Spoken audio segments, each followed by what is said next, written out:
आप सभी लोगों को नए साल की बहुत बहुत मुबारकबाद।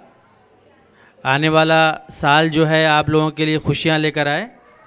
आपके जो अपने अरमान हैं वो सारे पूरे हों और जो भी आपने अच्छी अच्छी बातें अपने परिवार अपने बच्चों के लिए सोची हो वो सारी पूरी हो। ये हमारी एनजीओ है, इसका नाम हमारी सदा ट्रस्ट है और इसका एक एजुकेशनल सेंटर यहाँ पे हम लोगों ने शुरू किया है। ये पिछले साल अक्टूबर से शुरू किया है। यहाँ पे हम लोग कई तरह का प्रोग्राम करते हैं। उस प्रोग्राम में जो है हमारी कोशिश है कि इस इलाके में जो बच्चे स्कूल जाते हैं या ड्रॉप आउट हो गए हैं, ड्रॉप आउट का मतलब किसी वजह से उनकी पढ़ाई नहीं हो पाई है, तो हम लोग ऐसे बच्चों को ट्यूशन देते हैं। जो हमारा एजुकेशनल सेंटर है जिसे हम औजे फलक शिक्षा सेंटर के नाम से यहाँ शुरू किया है, इसी जहाँ आप बैठे हैं पीछे की तरफ जो ए विंग है उसमें फर्स्ट फ्लोर पे है। यानी जो फैमिली क्लिनिक है उसके ऊपर वाला जो है फ्लोर है उसमें हमने शुरू किया है। वहाँ हमारी क्लासेस जो होती है वो सुबह 10 बजे से लेकर शाम के 6 बजे तक होती है। तो पूरे दिन जो है हम लोग बच्चों के लिए ट्यूशन सेंटर चलाते हैं। यहाँ पे हमारे पास जो है वो कुल मिला के 5 टीचर हैं। लड़कियों के लिए भी टीचर हैं, लड़कों के लिए भी टीचर हैं। तो ये हर सब्जेक्ट को पढ़ाते हैं। मिसाल के तौर पे बहुत सारे ऐसे बच्चे हैं जिनके घर पे मोबाइल है और कुछ ऐसे बच्चे हैं जिनके पास मोबाइल नहीं है, तो उनके स्कूल का काम जो है वो नहीं कर पाते हैं। उन्हें मालूम नहीं हो पाता है कि उन्हें स्कूल से क्या काम दिया गया है या क्या इन्फॉर्मेशन आई है स्कूल से, उनको बिल्कुल नहीं मालूम हो पाता है। इसलिए वो स्कूल का होमवर्क नहीं कर पाते हैं और जब दूसरे दिन क्लास जाते हैं तो उनको मालूम होता है कि अच्छा कल ये आया था जो बाकी बच्चों ने कर लिया है, हमने नहीं किया। तो ऐसे बच्चों के लिए भी हम लोगों ने कोशिश की है कि हमारे सेंटर पे जो मोबाइल रखा हुआ है वो बच्चे क्या करते हैं, हमारे मोबाइल नंबर को स्कूल के व्हाट्सएप ग्रुप में शामिल करा देते हैं। उन बच्चों का होमवर्क जो है वो उस पर मोबाइल पर आता है और वो बच्चे जब हमारे पास ट्यूशन पढ़ने आते हैं तो हमारे पास कंप्यूटर भी है, उस कंप्यूटर के ज़रिए से वो अपना होमवर्क भी पूरा करते हैं, उनका असाइनमेंट होता है वो भी पूरा करते हैं।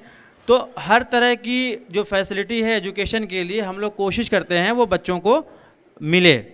हम जो पहली क्लास से 12वीं क्लास, चाहे लड़का हो चाहे लड़की हो, उन सभी का जो वीकनेस है, किसी भी सब्जेक्ट में कमी है, उनको दूर करने की कोशिश करते रहते हैं। बहुत सारे बच्चे जो जब से मैं यहाँ काम कर रहा हूँ, इस सोसाइटी की सारी लड़कियाँ स्कूल जाती हैं, सारे बच्चे स्कूल जाते हैं, लेकिन जब उनसे सब्जेक्ट के बारे में पूछा जाता है तो वो ये कहते हैं कि हमें समझ में नहीं आता या हमें दिक्कत आ रही है। अंग्रेज़ी में मैथ्स के जितने भी सिंबॉलिक वर्ड्स हैं उनको जब अंग्रेज़ी में बताया जाता है, बच्चे कहते हैं सर हमें तो समझ में नहीं आ रहा है, हमें हिंदी में बताइए। आपका बच्चा रोज़ाना स्कूल जाता है, आप घर पे उसको पढ़ाते भी हैं, आप उसको ट्यूशन सेंटर भी भेजते हैं, लेकिन फिर भी ऐसी क्या वजह है कि उसको चीज़ें नहीं समझ में आ रही हैं। तो उस वजह को तलाश करने की ज़रूरत है। बच्चे को ट्यूशन भेजना बहुत ज़रूरी है, लेकिन माता पिता होने के नाते ये ज़रूरी है कि बच्चा क्यों नहीं समझ पा रहा है, क्या वजह है।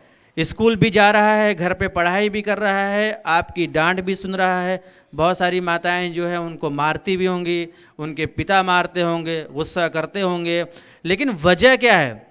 असल में उस वजह को तलाश करना बड़ा ज़रूरी है कि आप पूरी मेहनत भी करते हैं और मेहनत जो है वो सफल नहीं हो पाता। तो हम लोग अपने सेंटर में क्या करते हैं कि पूरे महीने हमने जो बच्चों को पढ़ाया है उसका हम महीने के आखिरी शनिचर के दिन टेस्ट लेते हैं। टेस्ट लेने के बाद उसका जो नंबर आता है उस नंबर के आधार पे हम माता पिता को बुलाते हैं। अच्छा, माता पिता के बारे में बताऊं आपको, बार बार फ़ोन करने के बाद भी बहुत कम ऐसी माताएं हैं, बहुत कम ऐसे पिता हैं जो अपने बच्चों की जो प्रोग्रेस रिपोर्ट है उसको मालूम करने के लिए सेंटर आते हैं। उनका जवाब हमारे पास ये आता है कि आज तो जो है बहुत काम है, या आज कहीं जाना है, पिता के लिए तो बात समझ में आती है, जाहिर सी बात है उनको नौकरी करनी है, उनको काम पे जाना है और उन्हें घर चलाना है। ये जो बच्चे हैं ये आपका फ्यूचर है, ये आपका आने वाला कल है। इसकी बुनियाद अगर कमज़ोर होगी तो आने वाला दिन आपका और कमज़ोर होगा। जब मिट्टी कच्ची होती है उसी मिट्टी को एक शक्ल देकर कुम्हार जो है वो ढालता है, मिट्टी के बर्तन बनाता है, मिट्टी का प्लेट बनाता है और मिट्टी का और भी बहुत सारी चीज़ें बनाता है। तो जो नर्म मिट्टी होती है उसी को शक्ल देता है, लेकिन जब सख्त मिट्टी हो जाती है तो उस मिट्टी को आप इस्तेमाल नहीं कर सकते। बहुत सारे लोगों ने अपना घर बनाया होगा, जल्दबाजी में बना लिया, उसके ऊपर रिसर्च नहीं किया हुआ, बिना पिलर का बना लिया, तो वो 2 मंजिल के बाद तीसरी मंजिल चौथी मंजिल बनाने से डरते हैं, क्योंकि वो बनाएंगे गिरने का डर रहेगा।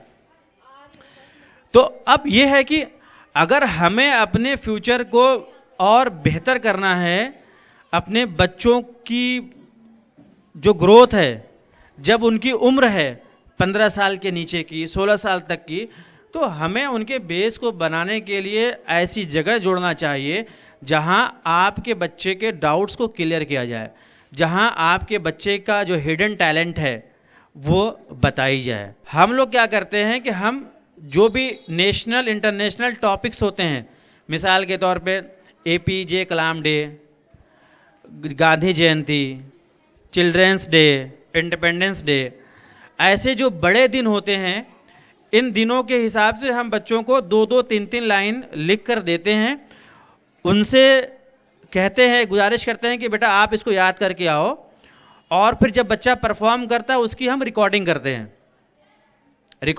हैं और उसको हम बताते हैं कि आपको कैमरे के सामने कैसे खड़ा होना है, कैसे दिखना है, माइक को कैसे पकड़ना है, लोगों के सामने जब आप बात करेंगे तो आपको डरना नहीं है, आपको हिचकिचाना नहीं है, आप जो शब्द बोलेंगे उन शब्दों को जो है वो आराम आराम से बात करेंगे, मुंह खोल कर बात करेंगे, ताकि जिन शब्दों का आप उच्चारण कर रहे हैं वो शब्द सामने वाले को सुनाई दे।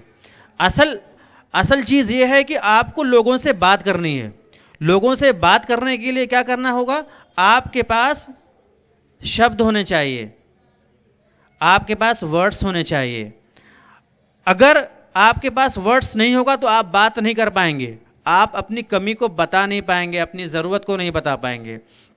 तो ये जो 2-2, 3-3 लाइन हम लोग उनको याद कराते हैं, वो यही कोशिश होती है कि बच्चे के जहन में उस शब्द का स्टोरेज उसका डेवलप हो। जितना शब्द उसके पास होगा उसको बात करने में उतनी आसानी होगी। तो अब सवाल ये है कि अगर बच्चे के पास इतना होगा तो बच्चा जो है बहुत अच्छी तरीके से बात करेगा। कभी कभी हम सब खुद ही देखें, बात करनी होती है तो हम जो हिचकिचा जाते हैं, हम डर जाते हैं कि हम क्या बोलें सामने वाले को, कुछ समझ में नहीं आता। दिल में, दिमाग में तो बहुत सारी चीज़ें होती हैं कि मैं ये भी कहूँगा, मैं ये भी कहूँगा, मैं ये भी कहूँगा, मैं सब कुछ कह दूँगा, लेकिन जब कहने की बात आती है तो आपकी ज़बान से, आपके मुंह से शब्द नहीं निकल पाता, क्योंकि वो डर है, फियर फैक्टर है। 4 लोगों में आपने खड़े होकर अपनी बात नहीं कही है तो वो डर बना रहता है। तो हमारी कोशिश होती है कि हम उन बच्चों का डर भी ख़त्म करें। जो बच्चे हमारे पास शुरू दिनों से जुड़े हुए हैं, अब उनके पास चाहे वो 100 लोगों का भीड़ हो, 1000 लोगों की भीड़ हो, वो माइक पर खड़े होकर जो टॉपिक दिया जाएगा या जो उनकी ज़रूरत है वो सारी बातें वो कह सकते हैं। तो ये हमारी एक कामयाबी हुई है जितने दिनों से हम काम कर रहे हैं यहाँ पे, और वो बच्चे जो है बहुत अच्छी तरीके से हर एक चीज़ में जो है हिस्सा लेते हैं। हमारी कोशिश यही है कि जो बच्चे भी हमसे जुड़ें, हम उनको इंडिपेंडेंट बनाने की कोशिश करें, उसको सवाल करने वाला बनाएं, उसको ऑर्डर देने वाला बनाएं, ऑर्डर लेने वाला नहीं। बहुत सारे बच्चे ऐसे होते हैं कि आप सामान लेने के लिए घर से भेजती होंगी, सब्जी लाता होगा या समोसे पकौड़े लाता होगा या जलेबी लाता होगा। दुकानदार को अपनी चीज़ें बेचनी है, हो सकता है कि आपने उससे कहा हो गरम जलेबी लेकर आना, बच्चे को ठंडी जलेबी दे दी, गरम समोसे लेकर आना, ठंडा लेकर आया। आप दोबारा डांटोगे उसे कि तुमसे मैंने कहा था कि तुम जो है गरम जलेबी लेकर आना, ठंडा क्यों लेकर आए, इसको वापस करके दोबारा लेकर आओ। लेकिन जब आप उसको समझाएंगे कि बेटा जब हम कोई चीज़ खरीदते हैं उसके लिए मेहनत से कमाया हुआ एक पैसा है जो आपको दे रहे हैं, आप अच्छी चीज़ लेकर आना। तो अब ये सेंस कैसे आएगा उसके जहन में? इस सेंस को हम लोग डेवलप करने की कोशिश करते हैं बच्चे के अंदर, कि बच्चा सवाल करने वाला बने। अगर वो सवाल करने वाला बनेगा तो उसकी पढ़ाई और अच्छी होती चली जाएगी। आज 8वीं क्लास में है तो 12वीं क्लास तक अगर मेहनत करके उसने पढ़ाई कर ली तो वो सवाल करने वाला बनेगा और आगे जो है वो और अच्छी चीज़ें को सीखेगा। लेकिन जब तक नर्म मिट्टी है तभी तक आप उस पर कंट्रोल कर सकते हैं। बच्चा जब आप 16 साल के बाद ऊपर की उम्र में बढ़ता है तो आपके अपने कंट्रोल से वो निकल जाएगा। तो ये आपको समझने की जरूरत है कि बच्चे को किस एज तक आपको कंट्रोल में करना है। कंट्रोल का मतलब ये है कि जैसा आप आदर्श बनाना चाहते हैं वो आदर्शवादी कैसे हो सकता है जब वो आपके अपने कंट्रोल में है, आपकी अपनी बातें मानता हो। बहुत सारी माताएं चाहती हैं कि मेरा बेटा जो है वो एसएचओ बन जाए, डीएसपी बन जाए, इंजीनियर बन जाए, डॉक्टर बन जाए। बहुत सारी बच्चियों से मेरी बात हुई, वो कहती हैं कि मुझे ना डॉक्टर बनना है, इंजीनियर बनना है, आईपीएस ऑफिसर बनना है। लेकिन ख्वाब तो है बनना, उस ख्वाब के पीछे मेहनत करने के लिए जो आप तरीका है उस तरीके को कैसे सेट करोगे, उसके ऊपर काम करने की जरूरत है। और वो काम जो है स्कूल नहीं कर सकता, वो काम ट्यूशन सेंटर नहीं कर सकता, वो सिर्फ आपको मौका दे सकता है। उस काम को अगर कोई कर सकता है तो उसकी मां और उसका बाप। बच्चे का सबसे अच्छा दोस्त उसका बाप और उसकी मां हो सकती है, इसके अलावा कोई नहीं हो सकता जिंदगी में। दुनिया में कोई नहीं हो सकता, चाहे वो चाचा हो, चाहे वो मौसी हो, चाहे वो बुआ हो, कोई भी हो, कोई नहीं हो सकता जितने अच्छे तरीके से आप अपने बच्चे को समझ सकते हो।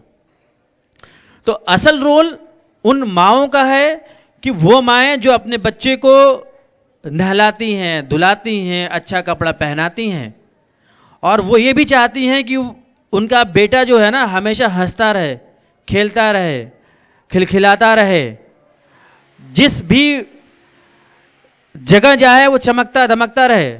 लेकिन उस चमक दमक के पीछे आपको अपना पसीना बहाना पड़ेगा, आपको मेहनत करनी पड़ेगी, आपको अपना टाइम देना पड़ेगा, आपको बच्चे पे नज़र रखनी पड़ेगी, आपको बच्चे के साथ बैठकर पढ़ना पड़ेगा।